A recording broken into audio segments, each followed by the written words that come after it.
Yeah, just like what from your end. Okay, Thanks. sure, thanks. So, please, in case you find that you need you want me to explain more on a certain concept that I'll be sharing, feel free to stop me anywhere, and I will be happy to re-explain, go over the concepts, at least make sure that you get what it means when we say about GIS. And I think I'm not much of a talker. I do a lot of stuff. I'm trying to find some best introduction before we get started. So, for today's session, we'll be using QGIS. QGIS is an open source software for GIS. I will not go over the definitions over the lectures of what GIS is, components and stuff that we can do over the over the internet, or we already did it in our unis and stuff. I, I think that we should keep on the practical aspect of it. So the software that we'll be using today is QGIS. QGIS is an open source software, and you can simply obtain your software from from Google, whatever the internet that we're using. Let me try to share my screen here. So if you come here on your internet, you can just search qgis.org. It should open up. I think my internet is a little bit slow. There you go. So this is like this is the website where you can download your QGIS from. You have a lot of information here. It is available on Windows, Mac, Linux. Also, we have another option on the for the mobile. I mean, in our Android and our iOS, you can download the software so-called Imagine Maps. You can always carry a QGIS on your pocket. And down here you have plenty of stuffs down there. Simply to download your QGIS, come here on the option of download project QGIS. It will go through. If you want to contribute something, for instance, Charles can decide to contribute 10 pounds, and then you donate for them. It's a free, it's open source, but don't have to pay. In case you can skip it and then go to the download options. And up here you have other options that I was telling you about. You have these platforms, and for the mobile and tablets, this is what I was telling you. You can download QGIS for the Android using the Q field or Imagine Maps or Intra Maps, so they can all be installed on your mobile apps instead of the desktop apps. So after having installed your QGIS, and this is the current version is this one. I cannot pronounce this name, but it is 3.42, and the long-term release is this one, uh, 3.40. But if you have any other version of QGIS, don't worry, we can just work with that, because the concepts are the very basics, and you don't have to worry about that. So after having installed your QGIS on your local machine, could be your laptop or the local server for your organizations, when you open up your QGIS, this is the interface that you will see. If you have recent projects, they will show up here. You have the news, you have the template down here on the bottom right of your QGIS. On your left hand side, you have the sidebar with this some side tools. This is the vector and blah blah blah options. I'll take you through that. Also, we have these other the toolbar on top. Depending on the number of the plugins that you have, so this will keep on expanding and expanding and expanding. As I told you, QGIS is an open source. It is being run by a team of volunteers, brothers and sisters who are just working on a volunteering basis. So it is being supported by much of the plugins. So it has a very limited number of the core projects or the core functionalities, and much of its functionalities depend on the plugins. And I will show you if you want to install a certain plugin. And on top here you have some other menu bar, including the project edit. They all go down to the help. And so if you want to start your QGIS, you want to start your new project, you can go right away and add your data, or you can simply click this one, the one on the bottom right, or you can simply click one here on the new project, or just simply go to the project and then click on the new project. And a QGIS will open up. This is like the new blank map, or the blank map canvas. This is what we call the map canvas. And down here we have the coordinate section. Also we have the scale, you have the magnifier. You can always magnify, you can always rotate your map. And down here on the bottom right, we have the EPSRG or the CRS, the reference systems. As this is we do always work with the spatial data, so we should always know where your data is going. And here on the left hand side, these are the options if you want to input your data or connect your QGIS to the other remote services. For instance, if you want to add the vector data, you come to this on the vector format. Now I assume that you already know what vector is. And if you want to add the raster data, come here. So the difference between vector data and the raster data is that the vector is the way of storing your data in terms of point, lines, and polygons. So if your data is in the form of polygons or lines or points, so it is being called a vector format.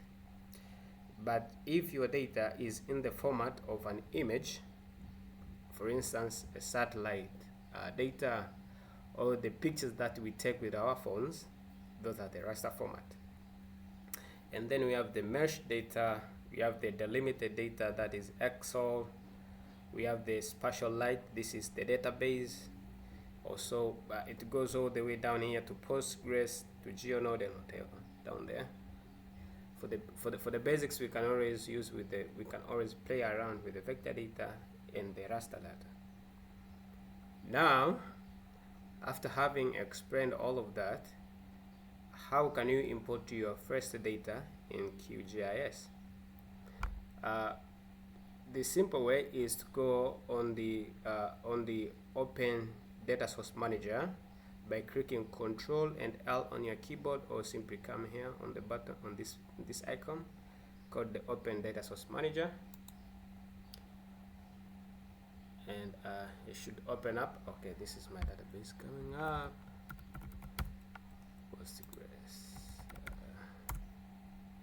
Okay, so if you open the Data Source Manager, you will have these options coming up.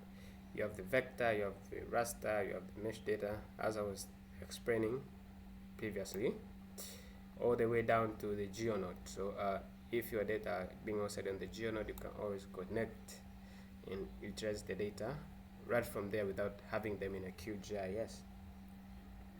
So we have the vector data here, and we want to add our vector data. So we go directly on the vector options, and then you come right here at the end with the three dots called the browse option, and then you click that one, and then I'm going to find my data, where my data is. I just downloaded the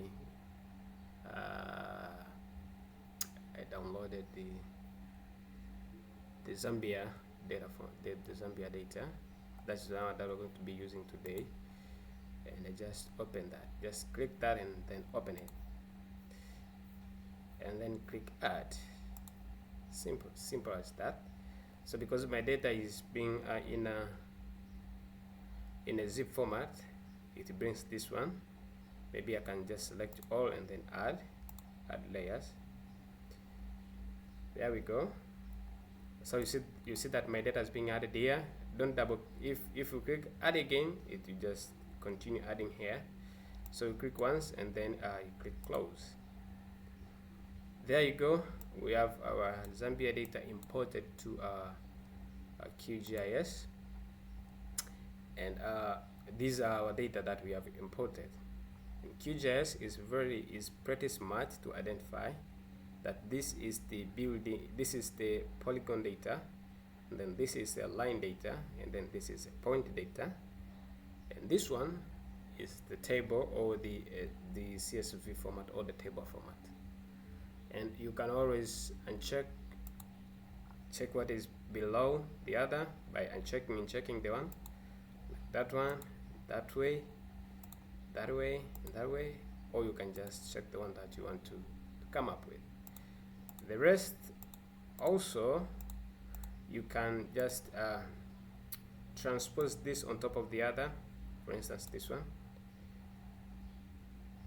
Okay. For instance, here. Or so you can just do the arrangement by dragging and putting on top of the other. So that's basically how you can import your data and it just look the way it looks on your QGIS. Do we have a question to that moment on how you can import your data on QGIS?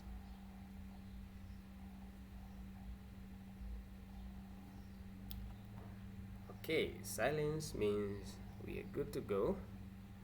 So if there are some of the questions, please you can post them on the chat. If you cannot unmute yourself, and Charles will help me read them out as I will be continuing like illustrating what we have today. So after having imported your data, for instance, my data has this color, and I don't want this color. Maybe I want to have maybe a different color from this one. What I can do is just double click my the layer that I want. For instance, this is the I layer. think you have a question. Okay. I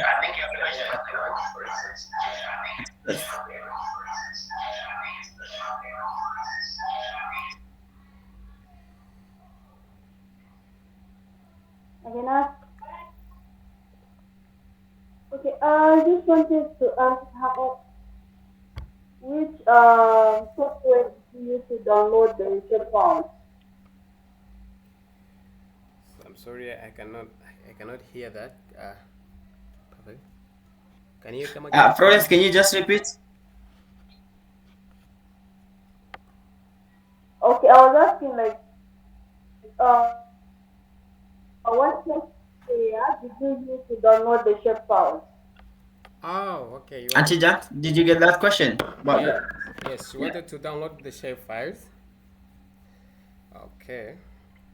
So you can use any of the shape files if you have any, yeah.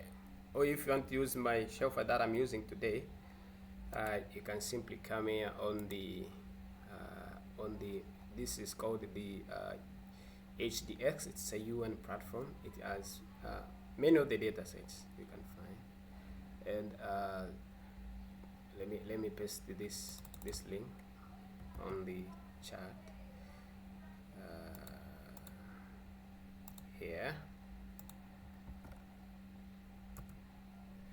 So that's where you can find the data. Okay. But you can also use any of the data sets that you have. It doesn't have to be this one that I'm using today. Okay. You have another question? Antija, let me just maybe I had another question in terms of maybe for interest or learning. So maybe one of the common question that's coming up is about the shapefile, but maybe you can just also explain that we have different type of data set. Maybe just add on that the meaning of shapefile and that other type of data that people may download. Oh, okay. So, okay, thank you. So, on the data types that we have, in terms of GIS data, the most prominent two data that we have, the first one is the vector data, and the vector data is the one that includes either if it is the point, for instance, this one, data point, if this one is the point or any point of interest, or in the OSM we call them the amenities, right? So that is the vector data in the GIS concept. Also, if the data is the lines, for instance, roads, all rivers, streams, and whatever, we do call those also the vector data, but in format of the lines. And for instance, this one is the line. This one is the line feature. Could be the roads, could be the rivers, could be whatever. So the first uh, the first subcategory of the vector data is the point. If the data is in the format of point, that is the vector data. If the data is in the format of line, that is also the vector data. Also, if the data is in the format of the polygons, like these ones, or the buildings, or could be whatever, those are called the vector data. And that is the first type of data that we have, the vector data. So the vector data as either the point, lines, or polygons. And the second type of data that we have, that we use in GIS aspect, is called the the raster data. So the raster data is the one that when we talk about the images, yes, most of the time images, for instance, could be the satellite image. For instance, let me try to add one of the satellite image, for instance, the OSM standard. So this one is the raster data. Or if I add in the Google satellite, okay, also that one is the raster data. So basically, we can, from the process of converting the raster data to vector data is one that is being called the digitization, or the one that we always do on the OSM aspect, trying to digitize the features that we see on the satellite image. So if we are going to digitize the satellite image and then we are converting the satellite image into the vector data, I hope you can tell the difference now between the raster data and the vector data. And those are the major two types of data that we are always using on the GIS settings. Okay, Charles. Thanks, thanks. That was very beneficial to me. Thanks. Yes. So, for instance, let me try to if I put in the raster data. This is the raster data, and if I uncheck that one, okay, just tapping. So, for instance, this Lake Malawi is being on the raster data. So if I'm going to digitize this lake, and then I have the vector data of this lake. So simply as that way. But we have some other types if you're going to be working with the QGIS. Some of them. So for instance, in the vector settings, so we have some other types of data sets that we have on the vector settings. Could be the one that we always hear, mostly the geo package.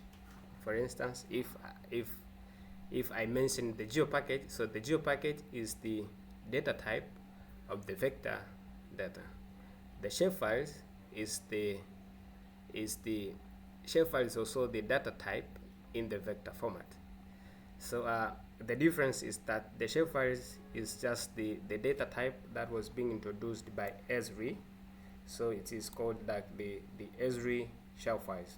Most of the time we do call them that way, Esri shapefiles, because it is the data that was being implemented or innovated by Esri. And then we came up with another data type called the geopackage, which is an open source of the shell files. And then we have some other data types called, maybe it could be the CSV formats, the Excel or whatever. So we have so many data types on the vector format. But on the satellite data, we are on the raster data. Most of the time could be the satellite data, could be the drone imagery, could be the pictures that we take with our phones, for instance, the one that we always take, and then it is being stored in the format of the raster format. Okay, perfect.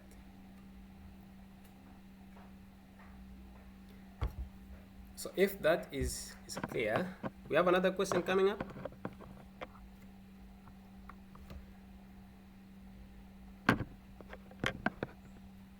I haven't seen any question. Please proceed. Okay, thank you. Thanks. So if your data is uploaded on QGIS, and for instance, if you're using the Zambia, if you're using maybe the Zambia data, you might find that this one as the maybe my data type, or my data, my Zambia data as the different color from yours. Why? Because by the time when you import data, QGIS defines the color automatically. So for instance, if I'm going to remove this one and re-add it again, it will just display some different colors apart from the one that we had seen from previous. So you see, so it always come up with a different color by the time when you re-add data, So in the coming session, I think I will teach you on how you can save your style if you want to remain with a certain color format that you may need. And so if you want to remove the data being imported, you can just select that data and then come up here on the remove that layer, or just right click and then click here on the remove layer. So simply that way, either adding or removing your data from your QGIS. How can you change the color? You can just right click and then come to properties, or just double click your layer and then it will just open up to the symbology, to the another layer properties. On the symbology part, it's where you can change the color. For instance, I don't want this color, I want some different color. For instance, this one, the green, just change that one to green and then say okay, and okay, and then your color should change that way. You can play around as much as you want in terms of changing the colors. So also you can also change could be the lines of your data. You just double click your data, or just go to properties and then you come on the simple fill, and then you can change from the solid line maybe to a dash line, and then maybe you can change the color from black to red somewhere, and maybe you can also add the width from 2 to 3 and then say okay. So that way, so you can always play around as much as you want in terms of color and changing the styles of your data. Now that should be the first thing when you add it on your data. The second thing is what is the data containing. We want to see what this data contains, or what information does it contain. And to see that, we need to open our attribute table. How can we open our attribute table? You just right click your data, maybe your shell file or your layer. Just right click that one and come to the open attribute table, or you can just select that one and then come to this. Okay, Teacher, yes please. I have a question. Yep. Maybe in the interest of learning, since these are basics, is what you're doing is this the full process of data analysis in QGIS? Uh, this is not data analytics, say is just the data exploration. We are trying to All right, explore exploration. All our right, thanks. data, what it contains, what it is. If you're going to analyze our data, the analysis could be which part, which how do you call this? Do you call them the regions or states or whatever? How do you call these ones? That is Uh, so let me just look at how big they are. So those they are provinces. provinces. Okay, so Yeah, yeah, those they are provinces. okay, so the well, one of the analytics that if we could be doing the analytics, we could say which of the province is bigger compared to the other, or which province is has got a Yeah, large okay. landmass compared to that. So it has to include some of the aspects of processing further from this one that we have. But what we are doing is just to Like explore. interpretation. We go like interpretation. Yes, we are Okay, trying to interpret our data. makes sense.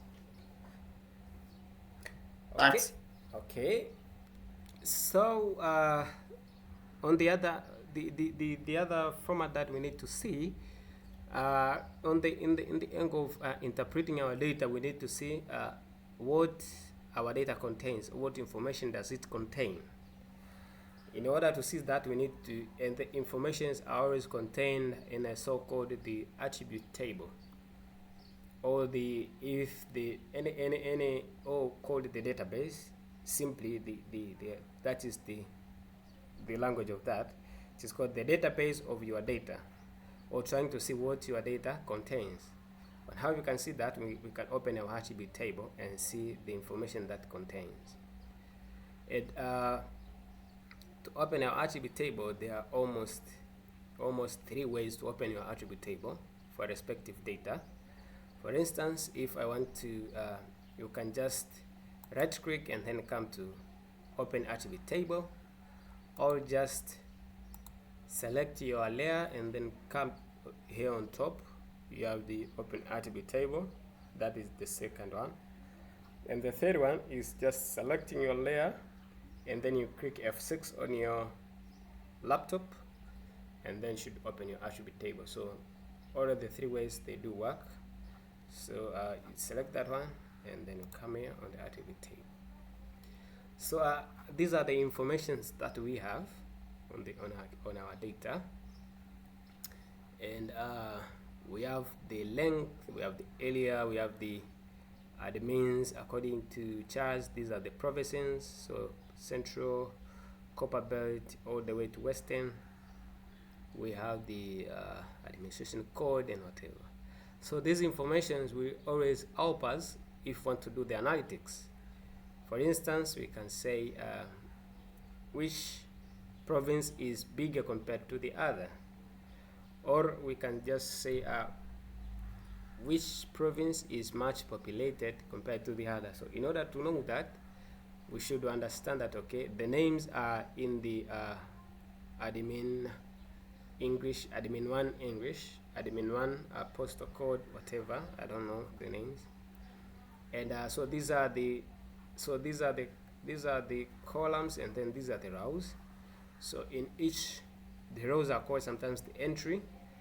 So the shape length and the shape area can always be calculated using QGIS. You don't always need to have these ones, but for the sake of learning, because we found them in our data, but I will always teach you if you want to calculate the shape, the area of your shapes, or the length of your shape.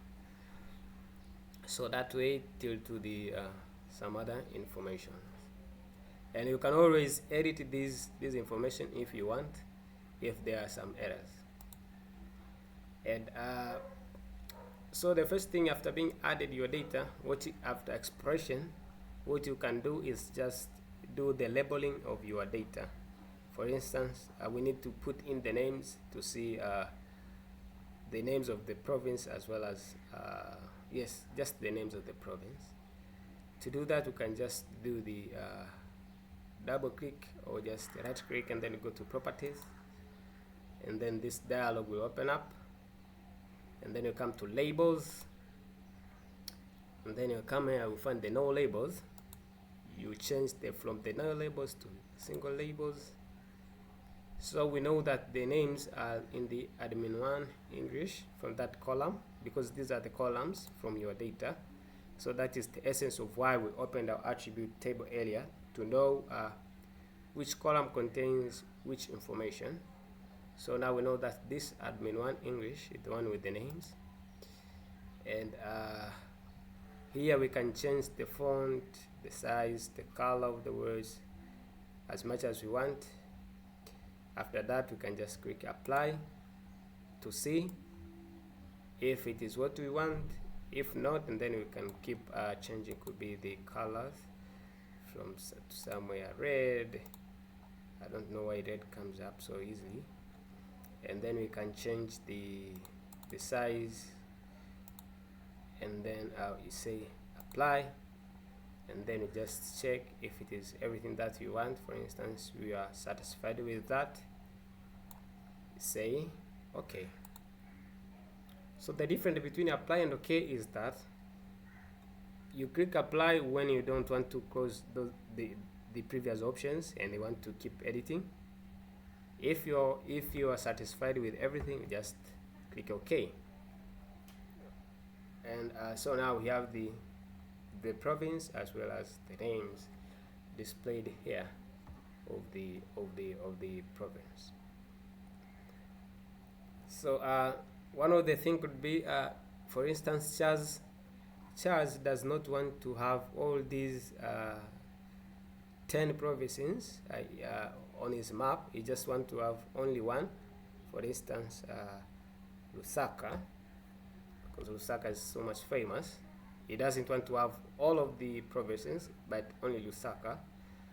How can he do that? You come to you can always do about three ways. If you want to select only Lusaka and remain with Lusaka and get rid of the other provinces.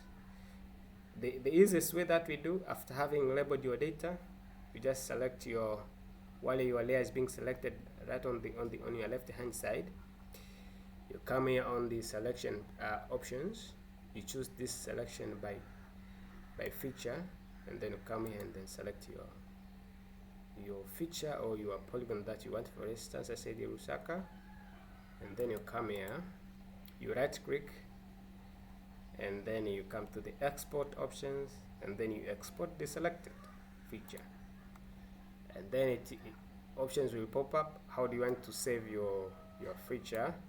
For instance, this is the format. You can always change the format. For instance, you have the geo package, Esri shapefiles, all the way to GeoJSON, to SQLite, to Postgres if your database are going to the databases, but we can remain with the Esri shapefile.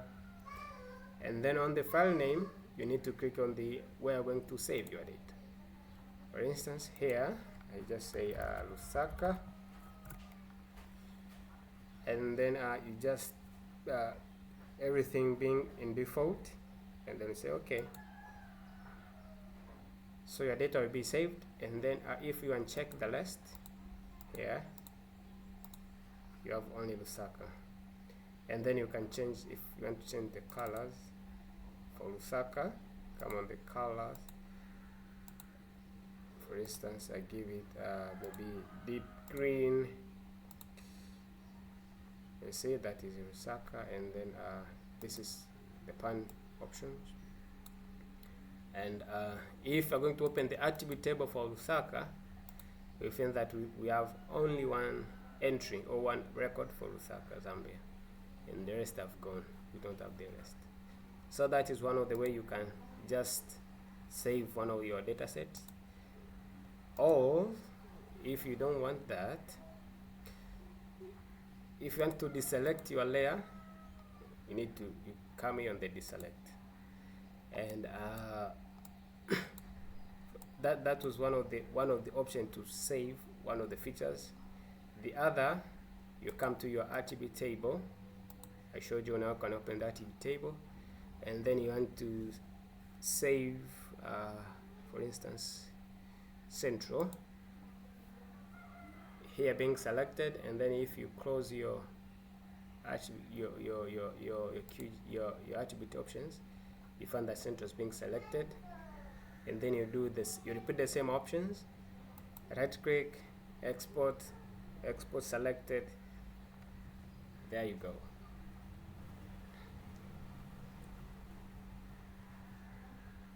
Are we together? Is someone lost?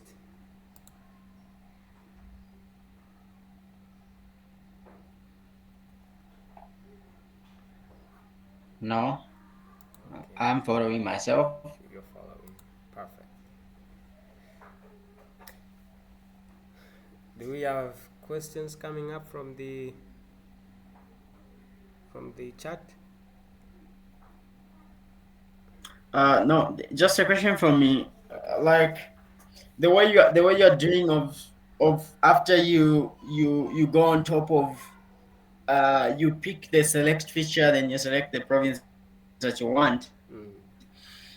Maybe is it the same stuff as filtering that area? Are there any difference between you select or when you do a filter? What's the difference between the process that you're using and filtering the specific area? It has no difference. It is just one of the. There are, as I said, there are so many ways to to select or to filter the area of your interest. So there are so many ways that you can do. The one that I showed is just the basic, but you can just go on the filtering options and stuff.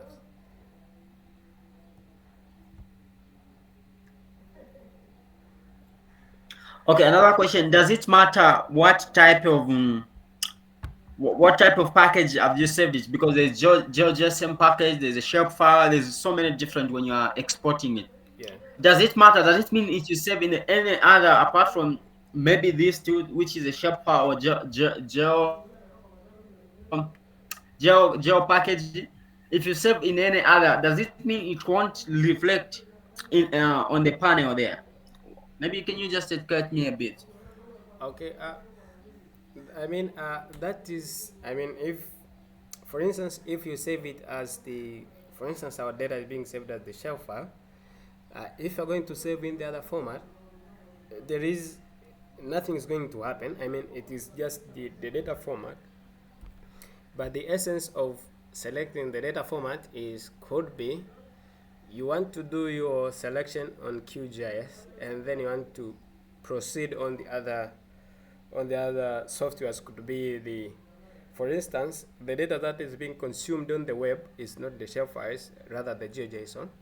So for instance, if you want to do the web map for Zambia, you will not use the shell files. Rather, you will need to export it as the GeoJSON.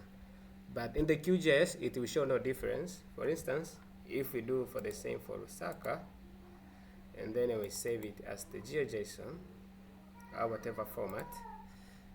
For instance, if I put in the geo package or the GeoJSON, whatever format, and I give it a name, Lusaka 2, for instance, and so our data format is GeoJSON. You see it as an extension for GeoJSON, and then if you're going to save it, you see it will just display on your QGIS perfectly. And if you open your attribute table, same things, but the difference is here when you come to your QGIS, the way it's being saved. This is Lusaka, the shell file. Shell file always has almost 5 5 subfiles. So this is the first one, CPG, DBF, it means the database, the ones that has, this is the attribute table. You have the projection, you have the QMD, that this is from QGIS. This one for the shape, .shp, .shx for panning and zooming, for indexing. And then this one, GeoJSON, it is just a single file. You see it is being accessed by JOSM, so you can import this direct to JOSM without even having to struggle with the geo package. For instance, if we did the same for the for instance, we can choose another format, the geo package, and then we come here and then we say Lusaka _3 and then we say save. So in QGIS it is showing no difference. I mean, it is all the same. And if you're going to open the attribute table, same information, but if you come on your maybe where the data is being saved, you find that okay, for the geo package you have this one, only a single file, not about 3 or 5 files concerning. So after this, so it is depending if you're going to do the if you want to create the web map for Lusaka, so it means you need either the GeoJSON, for instance, if you want to create a mapping task on the tasking manager, you will need a geo package. So it is the matter of where you're going to use your data and the data type that they are using. So that is the essence of it, trying to save with the respect to where you're going to use the data.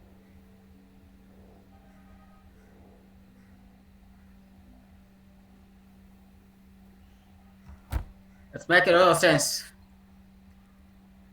Thanks. It makes a lot of sense actually from my side now. Okay, we have question coming up on the chat. I think the only question which is on chat is about this code being recorded. I think somebody joined late. Yeah, it is being recorded. I think it should be shared on Qgis YouTube. Yep. Also from my side, I'm trying to record something, but I know he's doing better.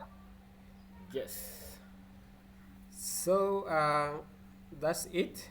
If you want to label and if you want to select one of the features that you have, and we can always remove. Just select, hold shift, select, or if you don't want all these the saved ones, and then we can just remove them, and then I remain with the entire shellfile for Lusaka, no, for the entire Zambia. And I mean, so for instance, if what if someone's we have seen those types of maps where the northern province has the different color from Muchinga has a different color from eastern Lusaka, so it means all of these, so now everything are the same color. So what if you want to display different colors for every province that we have here? The simplest way to do that, you come to you just double click your layer. For instance, this Zambia shell files, double click that one, and you come on your symbology, and then you change from single symbol to categorized. And then on the value, remembering from your fields, we know the names. This is the column with the names, and then we just say classify, and then so we have different colors with different names, and then just say apply. Okay, so we have different colors for every state with different names, different colors. So here you can see them, all of them, And if you want to change, for instance, you don't want the Lusaka, for instance, to have this color, you can always select that one, double click that one, and then you can change it from here. For instance, okay, let me do it again. You just double click that one, come here, you choose, you can change the color on the field. For instance, I want to be blue or green, deep green, and then say okay. So see, so Lusaka will change. Simple as that. We are still doing the data interpretation and data exploration, nothing of the analytics.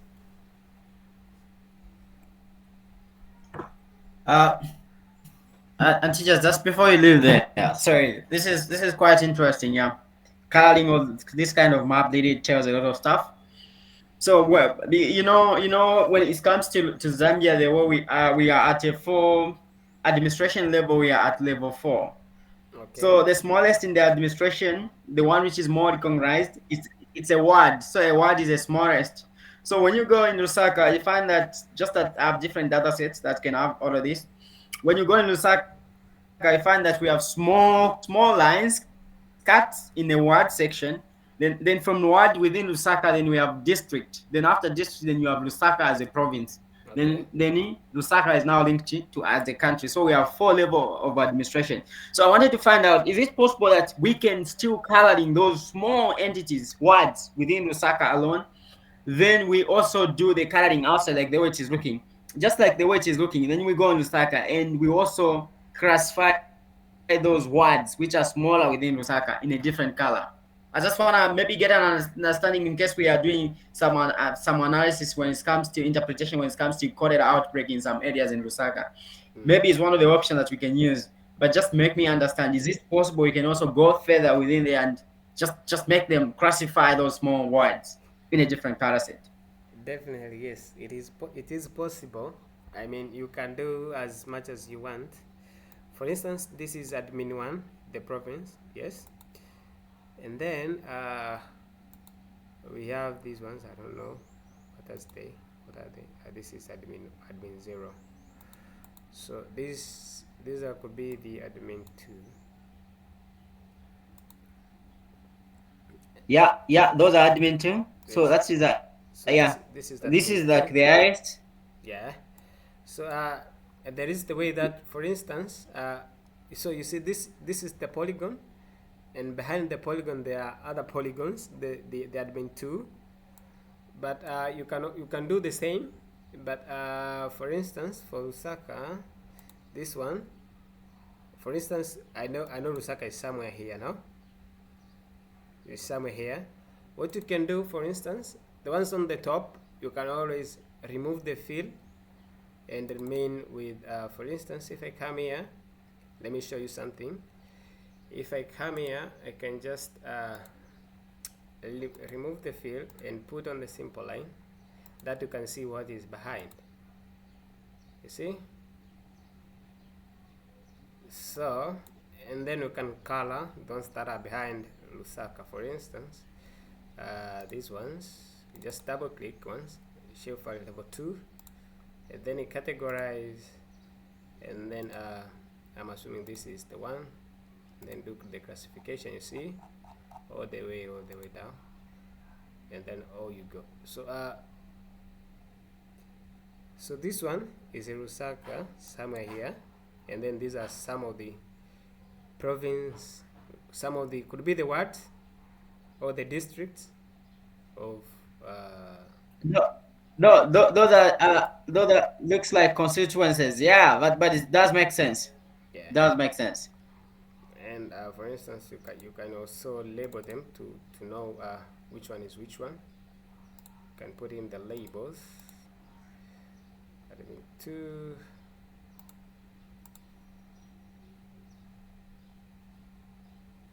So you see, so you have Lusaka. I mean that's easier. I mean, so you can always change. For instance, Lusaka. I mean, for the province, you just give them you can just play around. For instance, you give them about maybe 13, and then it's you give maybe a bold to know, okay, these are the province, these are the main, and then these are the, you get my point?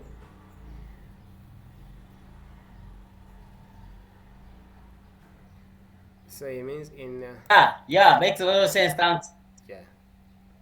So you know you have these are some of the districts, maybe districts in Lusaka.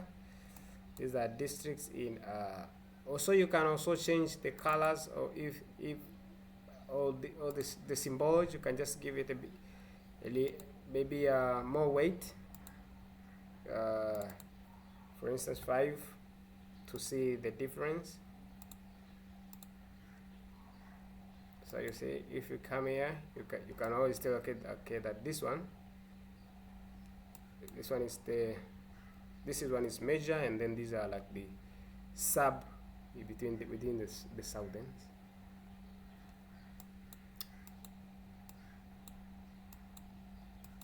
Okay.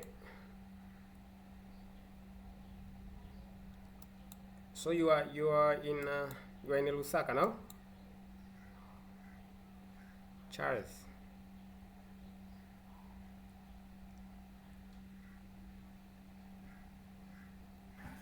No, that's clear. Thanks, man.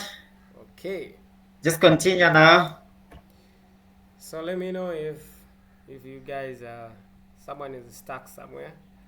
They can always repeat this one, same procedure. So for instance, the one that Charles you were saying, for instance, if you have the numbers, for instance, the outbreaks of cholera, that is the number you want to show. You, for instance, you want to show the the numbers, which one has the highest outbreaks as compared to the other. The simplest way you can do that, I mean, those will be the numbers, so you will not do the classification. Rather, you will do the other format of that one. Instead of doing the categorized, you will do the graduated for numbers. So, and if you come here on the columns, you will see that you don't have the names for the, you don't have the columns with the names. You have only columns with the numbers. For instance, this, we are assuming this is the outbreaks cholera with the shapefile area, and then you classify. Let's say apply OK. So you can always okay, you can always remove the names. I mean, the names are interfering our visualization. There you go. Or the same can be applied on the province.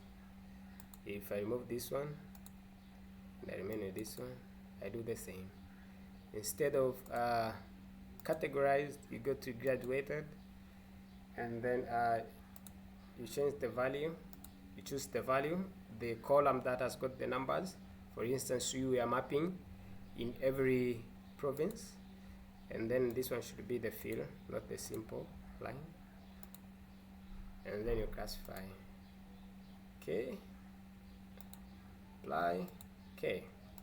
So for instance, we are mapping the outbreaks, and then so we should tell that we can tell that, okay, northwestern and western have the highest number compared to Copper Belt and Lusaka.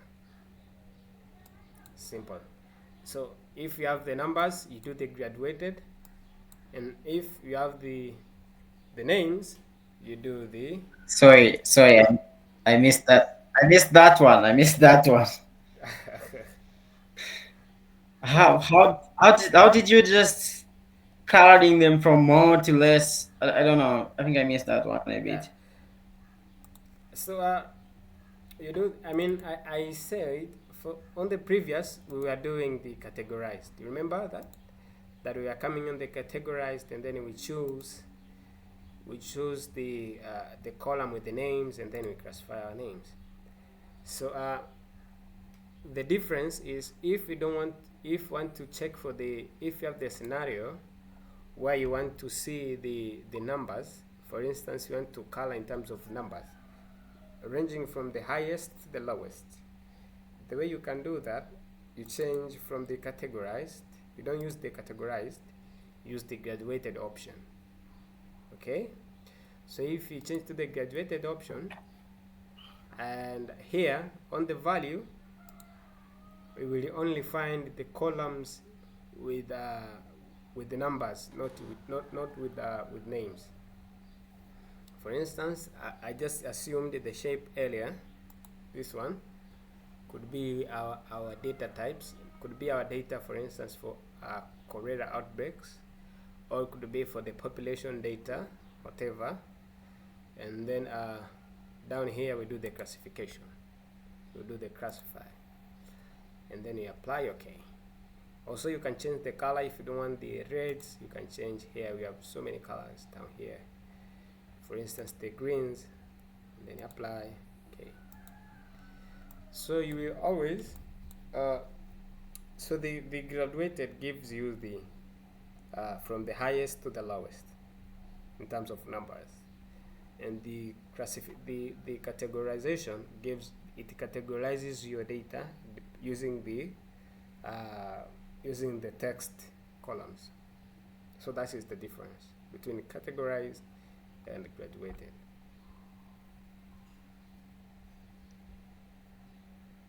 Did you find those two options on your Makes sense, QGIS? huh?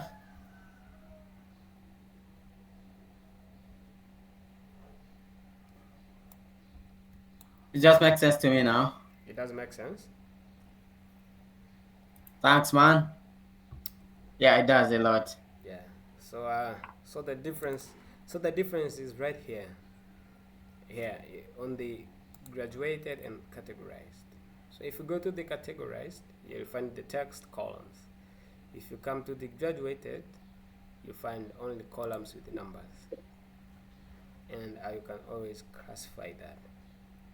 And so it will just, for instance, if this could be the columns for the, you went to northern Western and then you mapped, for instance, the number of could be the population, so you can tell that okay, northwestern and western have are high populated compared to Lusaka and Copperbelt.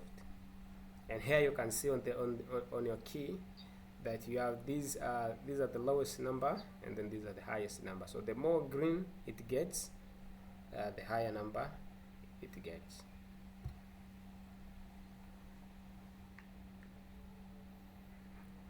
So, in other words, you can even use this stuff to kind of predict. I think we've seen this from Zambia, the Dorotco guys, when they're predicting the rain pattern on which area are more likely to be flooded in which area. I think they use this kind of coloring, Definitely. and that kind of key. But is it possible you can also do the edit of that key? You remove the numbers, maybe you just explain what it means because you want to make it more explanatory to other people who doesn't understand those. Yes, I mean you can just remove the numbers. I mean I will just show you on the if you go to the map making section, you will see that you can always edit these numbers. For instance, also you can edit them right here. If you come here at the this one is the legend. These are the values. On the region, you can just edit from here. That okay, this is the for instance highly populated. Highly populated. This is highly populated. This is less populated.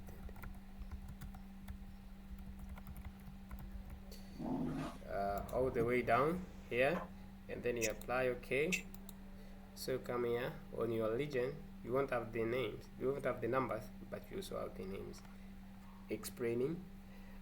And it also could be on your language. I don't know the local language. Could be English or could be the local language that is being used there, and then you just name your maps like that way. Wow, makes a lot of sense now. Thanks, Auntie, just so that I think it's quite rich information for me. And I'm planning maybe to do some of this stuff soon tomorrow. Okay, that is much better. That is much better.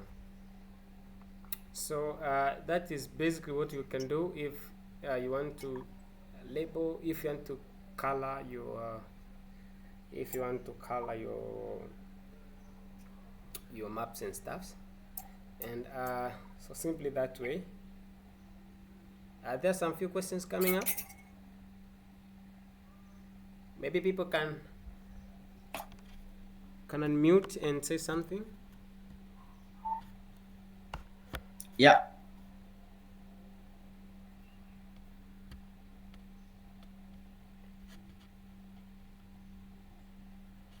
Okay. Hi guys, if you have a question, please.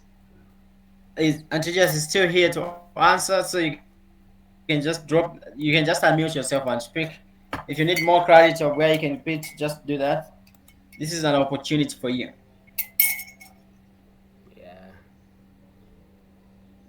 Maybe I need to ask. I need to call out some names and ask them. uh, uh, bright. Is everything perfect on your side? Collins, Kalunga, Alex.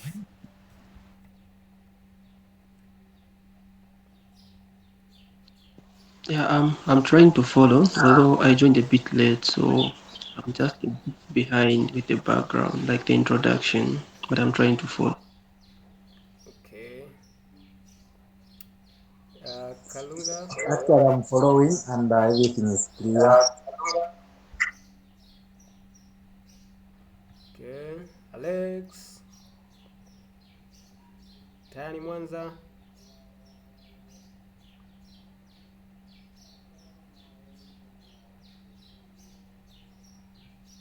Okay. Seems we are on the right track. Perfect. Perfect.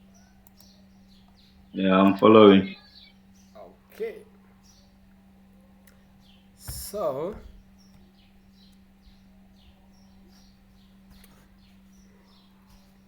so that is the case. How many of us are in the OSM community? I mean, who are doing the mapping and the using the JOSM ID editor.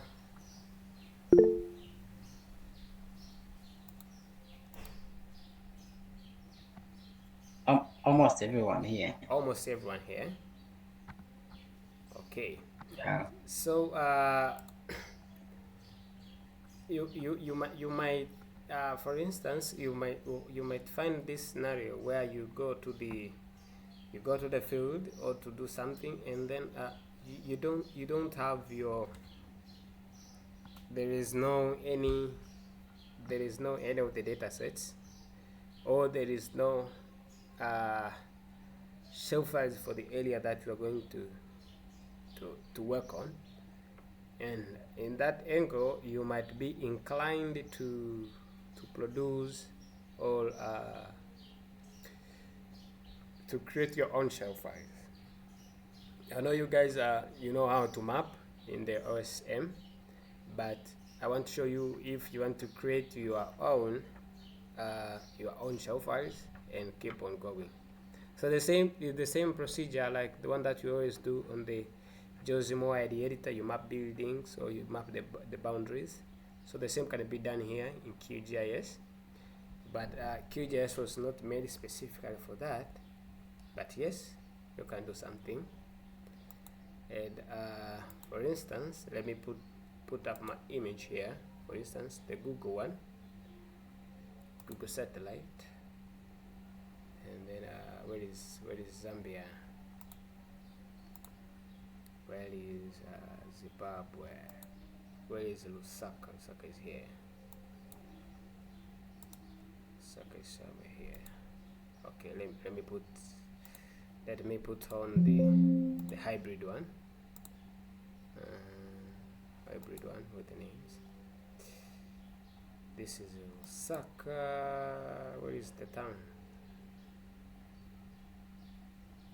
Okay. My internet is a little bit loading.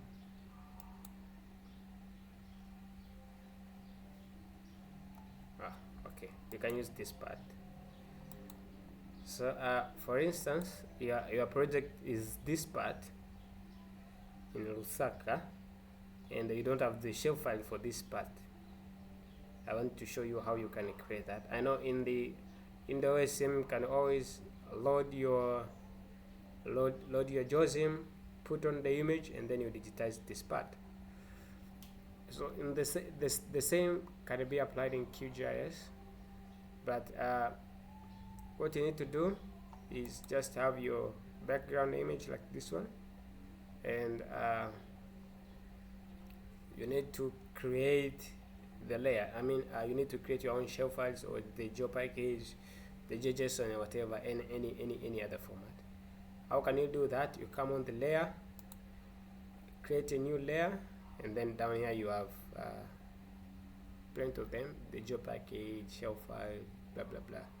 For instance, we go with the shell file, which is easier, and then you give it a name. For instance, I will show you on how to create the two. For instance, point,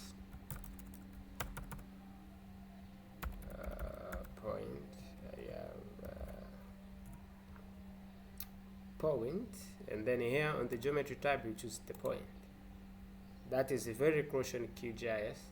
So you have to define the geometry type. I mentioned the point, the line, and the polygon.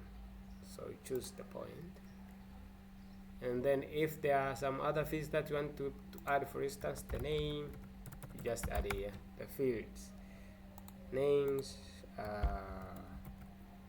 author, blah blah blah, as much as you want, and then you say okay. And then I'm going to do for the polygon too, shell file, and then create the shell files, the polygon.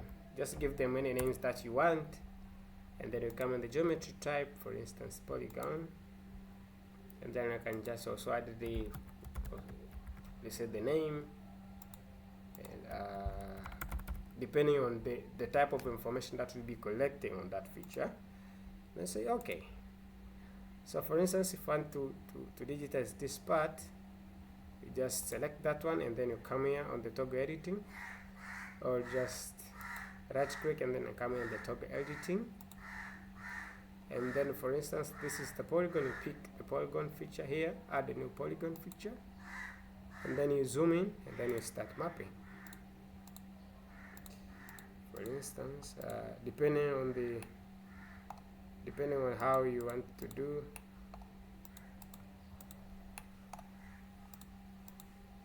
you all go the way. So if you think this is the last point, you left click and right click. No double clicking. Left click, double click. Okay, and then so you for instance you enter your ID. You can just fill in the names if you have the information. If you don't have, you can just leave them.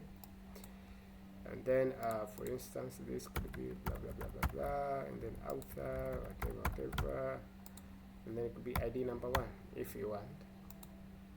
Then you go. So you see your features being added. So the same could be done here. I mean, this was not made specifically for editing. I know in JOSM we have the simplest way of mapping the circular feature, but here you have to do it going this way round every corner. So if this is the last corner, left click, right click. If you have this information, then you enter them.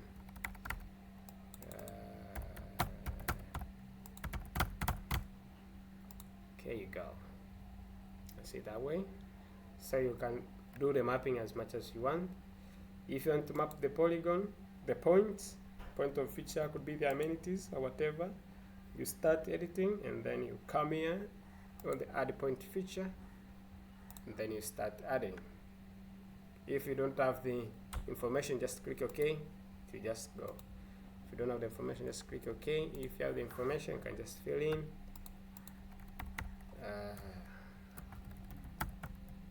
Okay, simple as that. If you have the information, just click in. If you don't have, just go away. There you go. If you're done, you go, you select that point, and then you say toggle editing, then to say okay, do you want to save? Say okay, I want to save my data. Also for this one, do you want to save? Yes, I want to save my data. Simple as that. Also, you can change the symbology of your shapefiles. For instance, this one. For instance, I can give any of the predefined here, or I can just give them my own layer. And then this one, the same applies. For instance, this one. Okay. Also, you can do some other editings if you want to move them, rotate. You can do them in Qgis. For instance, if I want to move this one, first you start editing, and then you come here on the move feature, select your feature, and then you can take it. You can take it to anywhere you want. For instance, here, and this one, somewhere here. And then you come to this one. You start editing, and then you can move your point from this one to somewhere here, this one to somewhere where you want. Not only moving features, but you can also change the shape if you want by using the vertex tool. This one, select and then move, select and then move, select and then move, select and then move. Also, you can delete some of the, if you don't want them, you can just select them, highlight, delete. So you can just play around as much as you want. So this is how your polygons for the national boundaries were just made by simply digitizing this way. So you can do it that way, that way, that way. Nobody's so till you're satisfied, and then you come here, save your points. Also this one, save your points. To that, and then I can change in the symbology, whatever. For instance, you can also open the attribute table. This is the attribute table that we created, the name and author. Also, you can say if you want to classify, you do the same thing. Come here, you come on the symbology, categorized, classify by name. You can change the symbol, and then you do the classification. Right, okay, so we have these two classified. Or you can, if you don't want this symbology, if you don't want this symbol, and then you can always change here. For instance, you put the other one, this one, and then you come again. There you go. So you have this one and this one. Same apply for the point features.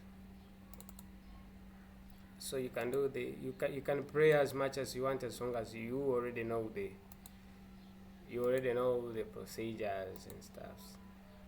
So because I have only one name, that's the problem. So it will just classify one. But if my other points could have the information here, for instance, if I start editing and then add in the names,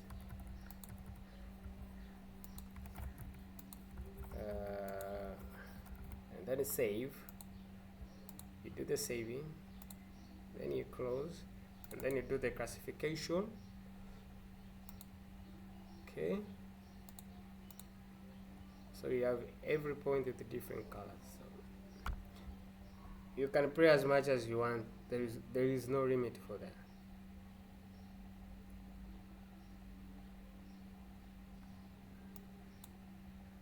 So now you know. If you don't have the given shell files like these ones, you can also create yours and then do the analytics or procedures that you want. Okay.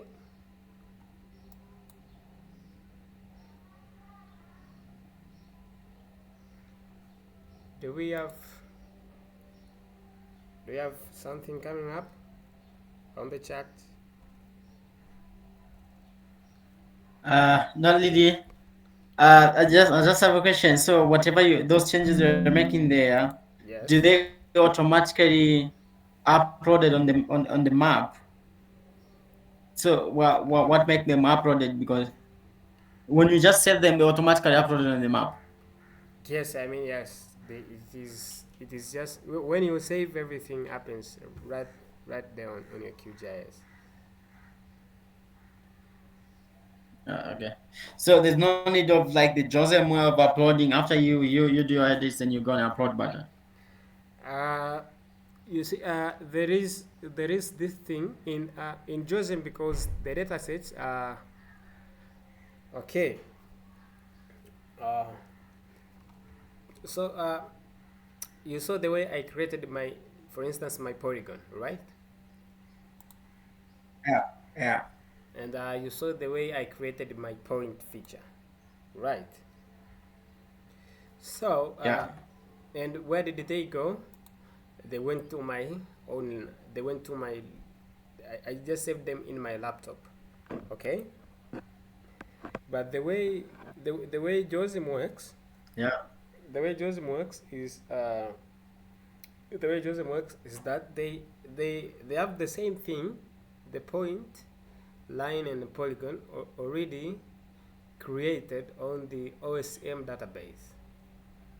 So whenever you do the changes, it always go where your shell files are, or where your points are going to go. For instance, in JOSM, they will go to the OSM database. That is why you need to upload. But in here, because I just created mine, they will just go to my own laptop. They won't go anywhere. Computer. Yeah, Okay. it will just remain in my computer. And let me show you something here. PowerPoint. What is the PowerPoint? You know, I told you this GIS is very addictive. The more you learn, you become so addictive to it. You learn so many stuff. So I'm cautioning you, Charles. Yeah. It's very addictive. It's very addictive, this thing. So I just want So what to get addictive now? uh it becomes so addictive. I mean, it become to I want to open this one, my PowerPoint, and explain to you something here, because PowerPoint is easier. So you can see my Yeah. my PowerPoint, okay? So the thing is, let me show you. Let me do this one and this one. So the thing is, assuming this one is my laptop, no? This one is my laptop, okay? Yeah. So this is, for instance, this is local disk C. Local disk C, okay? And this one is QGIS, okay? The one that you're seeing right now, okay? Okay. This is my QGIS, okay? And Yeah. so I have what is my to everything that I'm doing here, they're being saved to local disk C, to a file called, for instance, you created a folder, named it, for instance, Zambia, okay? and that is where my, so this is like the display of what you see, but everything, where is it coming from? From your local disk C Zambia. So you have the connections connected that way. The connections that we don't see with our eyes, but you have some connections that are coming that way to a QGIS. Okay. So so get this concept that everything that we do here on QGIS, everything, the data that we see, for instance, this one, point, polygon, shapefile Zambia, so they are all in this folder. For instance, we have point, okay, we have polygon, we have Zambia shapefiles, okay. You see that? So everything that we have in the local disk C or D, they are all being displayed using the QGIS. So now you get that concept, okay?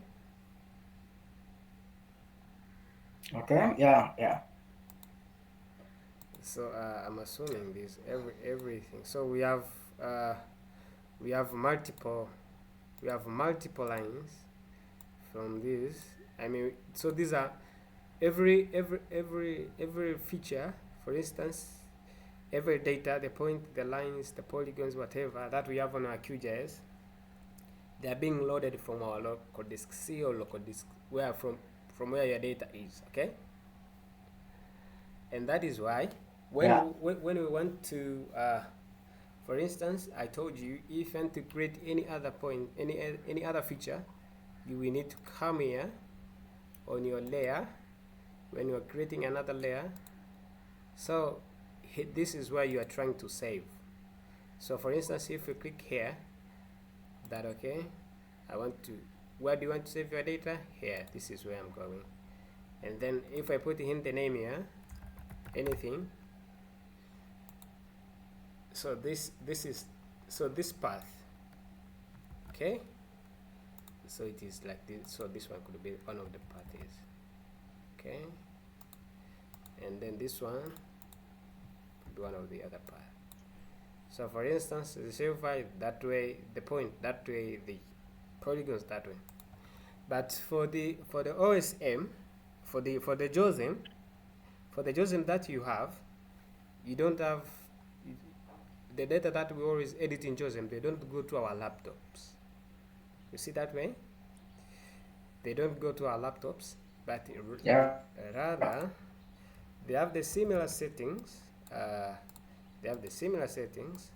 Installed somewhere in the UK, somewhere there, and so here is where your OSM database is, and you have your JOSM right here on your desktop, okay. So you have JOSM right here, and you have the same connection, okay, same connection that we don't always see, okay. So you have the very same connection. So whenever you do your edits in JOSM, you will need to go and upload so that they come here to OSM. You see that way?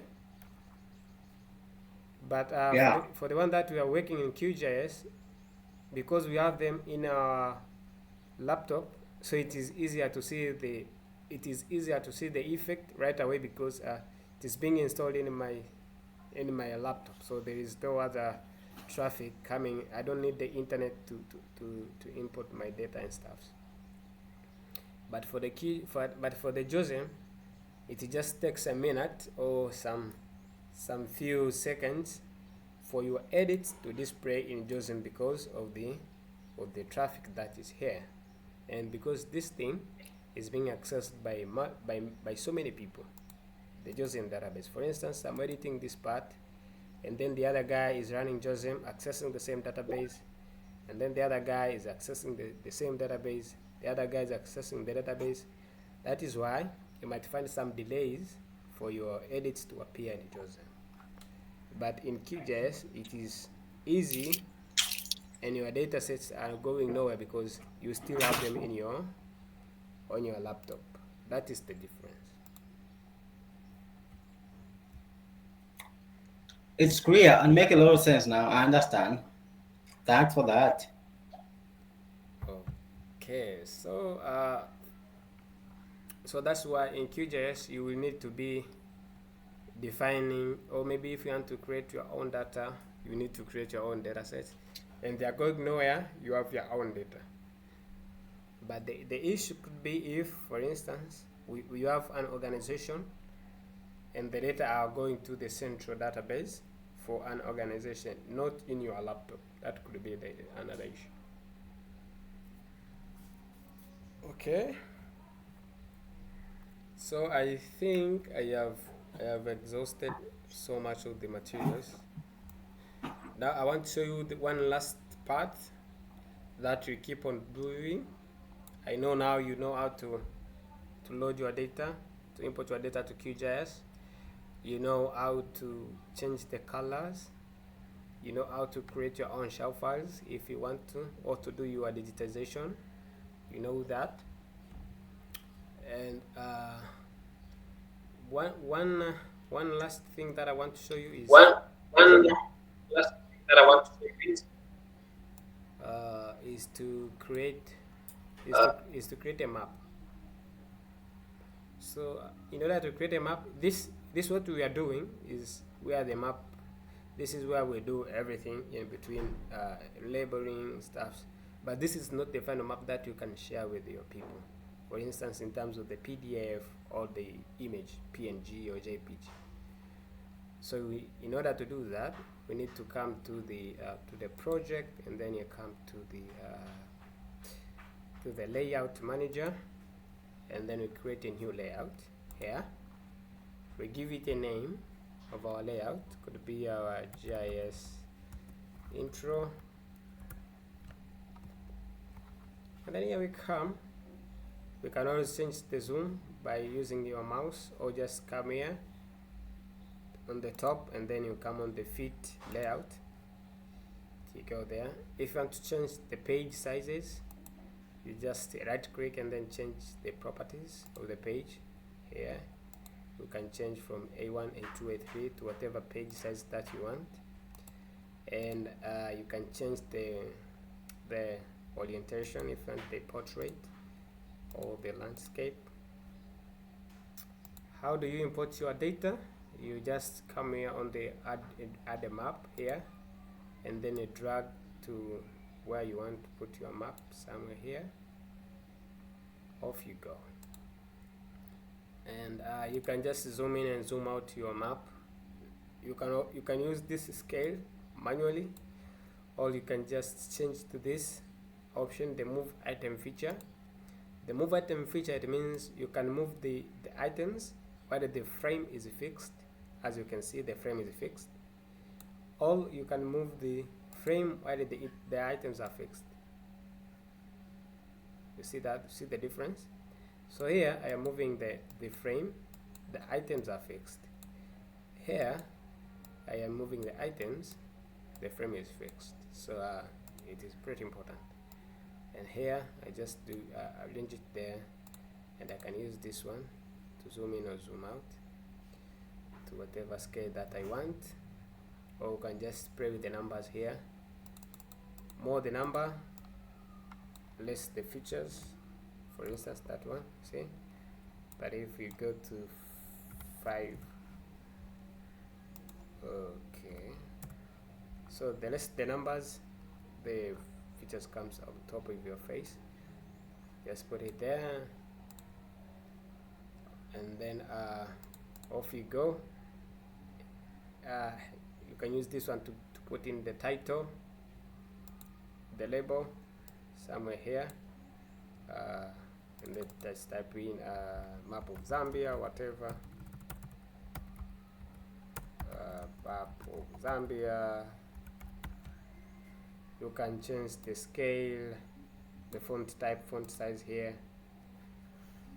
the for instance 28, and you can just play along with this stuff. I mean, there is no limit for that. Just put in the center, put in the middle, or just you can do the bold, whatever that you want. So there is no limits for that. This one you put in the north arrow. Here you put in the scale. But it's not happening.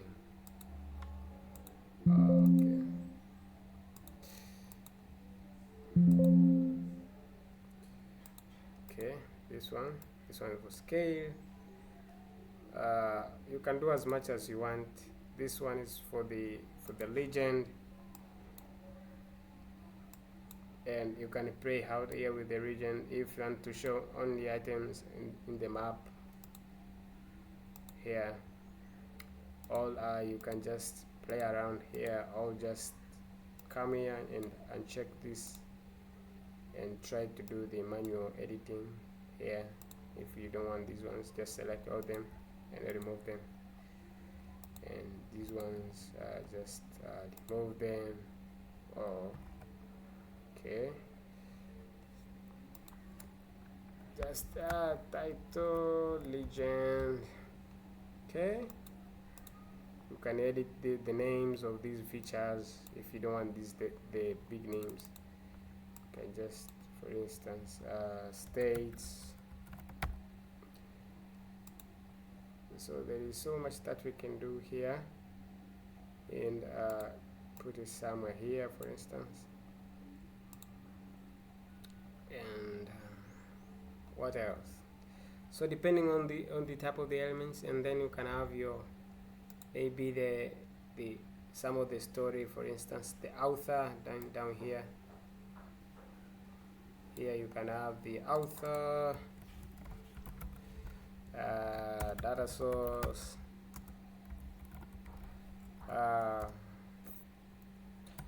dates, for instance, if there is any story or info, you put them there. And you can always change the font type, font size down there. So you can do quite a lot of stuff here on your layout map. Soon you are done, you can just come here and then save, export as the PDF or export as the image, as long as you want. And if you want to put on the frame, just select your map, go all the way down and put on the frame. Or you can just use these features like these ones, add a rectangle. Instead of using that one, you can use this one, and then you change the style here from simple fill to a simple outline. Okay, and then maybe you can, if you want to give an emphasis to a certain area, for instance this one, just you can just add it here. For instance, change the symbology to outline, color lights red, and for instance give it a dot line. I mean, I can play with so many stuffs as much as you want here. There are so many things that you can do here. For instance, this one, and I give it, for instance, some names. For instance, most affected area, most affected area. So it's like what you're doing is like the graphics of the maps, huh? Put it somewhere there, change the color, the names, blah blah blah. Okay,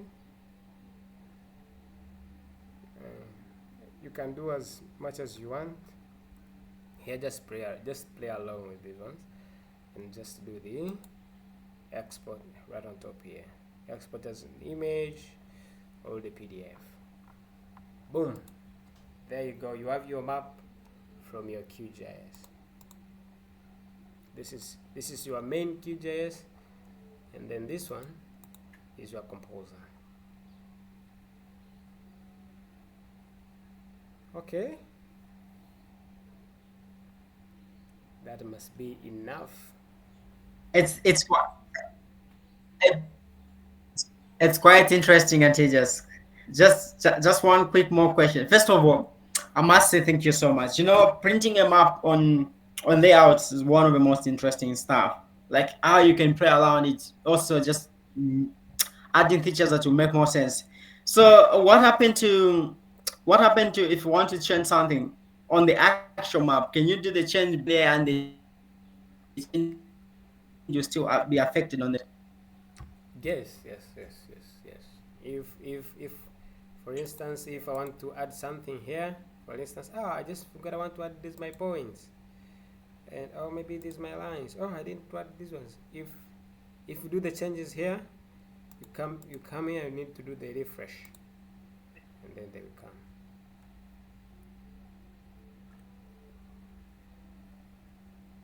Yeah, I can see it. Just does make a lot of sense. Wow. I don't know if I was the only one that is I've really enjoyed this call, eh? You are a good man. We thought you I told you these stuffs you're are a very good man. We reach out again to you. I told you that these stuffs are very addictive. I mean, when you start, you can spend your whole weekend at home just making a map and look at it and then pray around, come back, go again, and then all the way that you find that your Yeah, because weekend is they done. are making a lot of sense. There's more communication using the map. So this is why we want to integrate these guys more into this, making use of this, learning on how they can use this, even including their works, their academic research, and so on and so forth. Yeah, yeah, you can do that. No, thanks, Tedious. We really appreciate. We don't take your time for advantage. You've been here for like almost 2 hours, man. Thank you so very kind. That's I don't know how much time can go that fast. I told you the jazz. I mean, I just love talking about jazz. I can talk about jazz the whole day, day and night. I mean, the way I'm addicted to it. Uh, I wonder how just 2 hours passed by. I mean, I'm not even. I mean, I can keep on talking, but I know this should be for the person who is new to GIS. This must be overwhelming stuff. They need to keep on praying around and do some stuff. But anyways, as we Yeah, said, I am yeah, always around in case if there is anything. They can always reach out, and also they can try to do something like this one and send it to me, and maybe I can give out some comments the way they keep doing, and then I keep advising, hey, you need to yeah, add on this one, reduce this one, do this one. The way they yeah. go, they might become experts on their own. That is what I am proud of. What's up? Do you have your YouTube channel where you're going to upload that video because it's gonna be a very long video? Yeah, I mean, we're going to upload it on our YouTube channel. You can always, I mean, I will share with someone who is doing the communication for us at through GIS, the comms person, and I think by Monday, which is tomorrow, it should be up on our YouTube channel.